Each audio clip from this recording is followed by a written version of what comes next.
आपने फिल्मों में कई सीरियल किलर देखे होंगे जो अपनी सनक के चलते बड़ी बेदर्दी से लोगों की जान ले लेते हैं, लेकिन रियल लाइफ में ऐसे सीरियल किलर के बारे में शायद ही सुना होगा।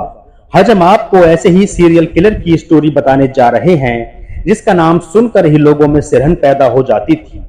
लोगों को बेरहमी से मारने के लिए सीरियल किलर अब पत्थर और चाकू जैसे खतरनाक हथियारों का इस्तेमाल करते हैं, लेकिन शायद आपने कभी सुना होगा कि किसी सीरियल किलर ने एक रुमाल से सैकड़ों लोगों को मौत के घाट उतार दिया हो।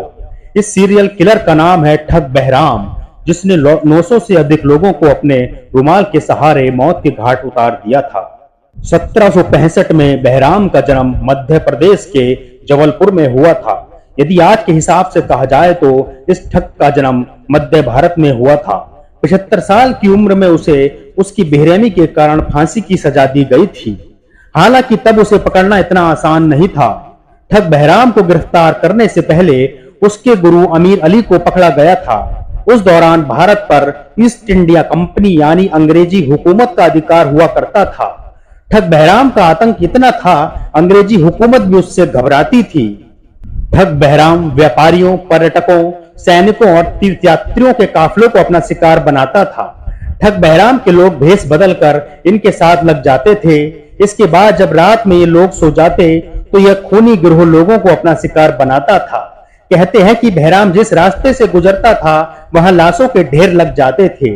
उस दौरान ठगों और डकैतों पर अध्ययन करने वाले जेम्स पैटर्न ने भी ठग बहराम के बारे में लिखा है कि उसने वाकई में 1900 लोगों की मौत के घाट उतारा था और उसने उनके सामने इन हत्याओं को स्वीकार भी किया था। लोगों के सो जाने के बाद गिरोह के लोग गीदड़ के रोने की आवाज में एक दूसरे को संकेत भेजते थे। इसके बाद ठग बहराम गिरोह के बाकी लोगों के साथ वहां पहुंचता था और पीले कपड़े एक टुकड़े जिसमें एक धारदार सिक्का होता था से काफिले के लोगों का गला घोट देता था। लगातार लोगों के गायब होने के बाद इस मामले की जांच करवाई गई और इसका जिम्मा 1809 में एक अंग्रेज अफसर कैप्टन स्लीमैन को दिया गया था।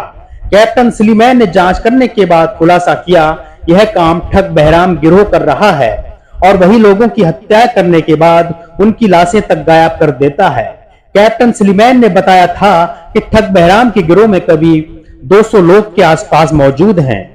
कैप्टन स्लीमैन ने दिल्ली से लेकर जबलपुर तक गुप्तचरों का एक बड़ा जाल बिछाया था।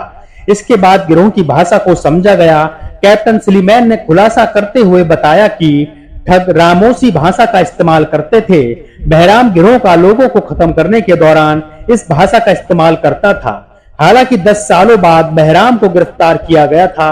जब बहराम को गिरफ्तार किया गया तब उसकी उम्र 75 साल थी। साल 1840 में बहराम को फांसी की सजा दी गई थी।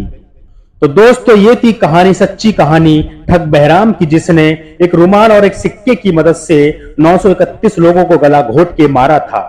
भारत का सबसे दुर्दांत किलर की यह कहानी थी। अगर आपको ये कहानी अच्छी लगी है तो कमेंट्स बॉक्स में जरूर बताएं और इसके साथ साथ चैनल को सब्सक्राइब जरूर करें। नमस्कार।